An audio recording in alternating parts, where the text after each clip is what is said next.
Tá aqui com o Vandique. Até porque, né, Vandique, alguns pontos, a gente estava até mesmo discutindo toda essa complexidade, a gente não pode esquecer que ainda tem mais 2 projetos para serem enviados, né? Tem uma lei ordinária, na verdade, uma lei de um projeto complementar ainda que precisa ser enviado, muitas discussões, igual você acabou de falar agora há pouco, muita questão é colocada ali como penduricalho para poder de barganha. Eu ouvi, inclusive, uma análise do Luiz Bechara, que é um advogado tributarista, que ele, na opinião dele, ele acredita que a gente tem aí algo muito complexo para pouco tempo, conforme eles querem, né, fazer essa aprovação antes do recesso. Temos aí 7 semanas. Ele fala, como isso só vai entrar em vigor em 2027, valeria se debruçar, valeria os grupos de trabalho terem, de fato, ali mais tempo para fazer discussões, até porque, como a gente estava falando, é quase uma Constituição, tem que se ler tudo isso, entender de fato, e tem mais outros 2 projetos. Qual que é a tua visão em relação a isso? A gente perderia ou não perderia, de fato, votar isso a toque de caixa? Paula, a gente não perde nada em demorar mais tempo para tomar essa decisão. O Brasil já convive com esse sistema maluco tributário há muito tempo e o país ainda não parou. Ele pode melhorar muito com uma reforma tributária séria, objetiva, que não é essa reforma. Essa reforma pode ser muito melhorada se as partes interessadas, inclusive o público em geral, se debruçarem sobre cada um desses itens, desses 499 itens, e a gente trouxer críticas que são críticas construtivas. O que não pode haver é uma pressão do governo só para fazer um score de um ponto positivo em tantos pontos negativos que o governo vem angariando, só para passar a reforma para chamar de sua. Não é razoável isso. A reforma é muito complicada. É muito complicado ler esse texto, entender as implicações, fazer uma análise de custo-benefício. O que seria importante, que eu acho que é essencial para o Brasil, mas o Brasil não tem órgãos independentes que façam isso, é destrinchar essa reforma e apresentar para o público o seguinte: indústria a indústria, profissão a profissão, o que é que acontece com cada uma delas e se isso é melhor ou pior do que a gente está. A análise de custo-benefício é uma das primeiras coisas que a gente aprende quando a gente estuda políticas públicas. Né? Quando a gente faz uma análise de uma política pública, a gente tem que saber que nós vamos distribuir alguns malefícios e esses malefícios só valem a pena se a gente distribuir muito mais benefícios. E aparentemente isso não é uma coisa que é levada em consideração no Brasil. Quando a gente tem uma visão de que existem somente ganhos políticos, a gente abre mão de fazer esses ganhos econômicos de longo prazo que vão fazer o Brasil ser um país mais competitivo. O Brasil não é um país competitivo. O Brasil é um país de economia fechada e quem vem produzir aqui, outro dia desse tinha um debate no LinkedIn com o pessoal, o Brasil anunciou quase 200 bilhões de investimentos no sistema entre a indústria automotiva. Muito legal, parabéns. O que eles ganharam em troca com isso? Um país que é fechado, que vai taxar a importação de carro e vai passar a produzir carros ruins a carros medíocres a preços extremamente elevados para uma pequena quantidade de consumidores que vão ser isentos de concorrência, que tem sido a tônica desde o começo da industrialização do Brasil. Então a gente não mostra, né, quanto é que nós vamos abrir mão de tributos e o que esses tributos poderiam comprar na margem para que a gente possa beneficiar certos grupos e empregar meia dúzia de pessoas.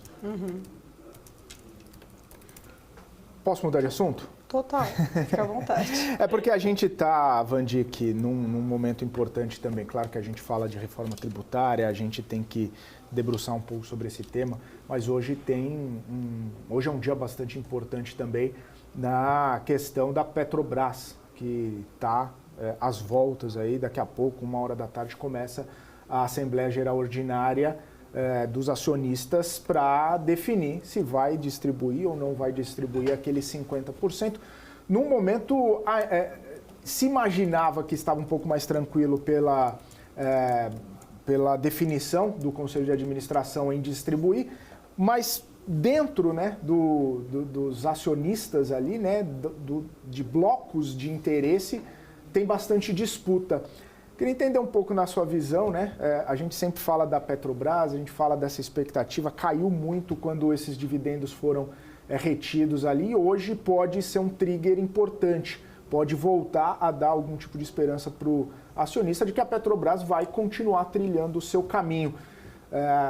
qual que é a sua expectativa e o que a gente pode monitorar, né, para a Petrobras diante desse cenário aí ainda bastante beligerante e turbulento? Felipe, na minha opinião, na minha visão sobre a Petrobras, eu acredito que vai preponderar a questão da distribuição, porque faz sentido, inclusive, para o governo, da questão fiscal que o governo tanto busca, todas as fontes de arrecadação. Só que a gente tem que distribuir, a gente tem que dividir, aliás, a questão da Petrobras em 2 pontos. Questões pontuais e questões estratégicas de longo prazo. Né? A gente precisa definir qual é a política de dividendo da Petrobras.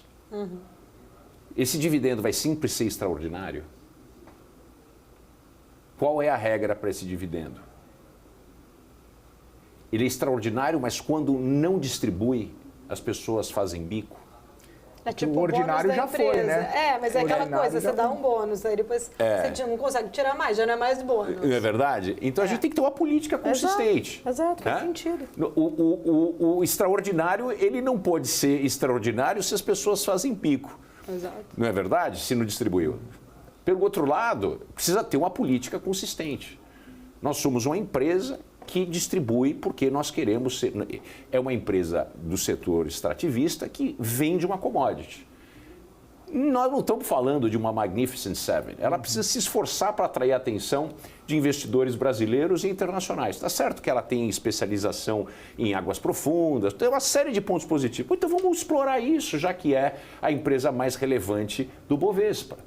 Agora, não importa o que a Petrobras faça hoje, a ação pode dar um pulo, mas o pulo não é suficiente para o Ibovespa tomar, vamos dizer assim, guaraná em pó, com ovo de codorna e dar aquele salto que a gente quer, porque isso depende do retorno de investidores estrangeiros e uma definição de política de juros dos Estados Unidos. Quer dizer, com os dados de hoje sobre os Estados Unidos e o que vai acontecer na sexta-feira, amanhã, quando a gente tiver o PCI, talvez a gente tenha uma clareza e talvez seja o ponto de uma pancada na Petrobras. Na Petrobras não, no Bovespa.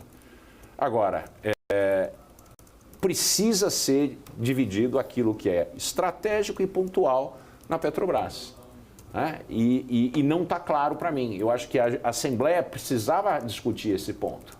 Nós vamos ter um conselho. E qual é a política? A gente vai ter distribuição de dividendo extraordinário sempre?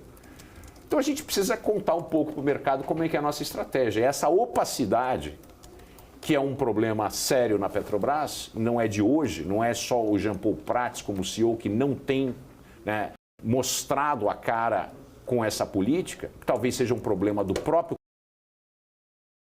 abordando para a incapacidade do presidente mostrar para fora da Petrobras qual que é a estratégia, qual que é a nossa Petrobras, qual que é a estratégia, qual que é a nossa política de pagamento de dividendo, ou fica esse cabo de guerra com o governo que acredita que dividendo da Petrobras deve ser usado para investimento. A Petrobras, ela precisa fazer um plano de investimento. Se esse plano de investimento está lá e ele existe, e são, se eu não me engano, ao longo dos próximos 5 anos, 400 bilhões, que excede esse plano tem que voltar para o acionista, pessoal.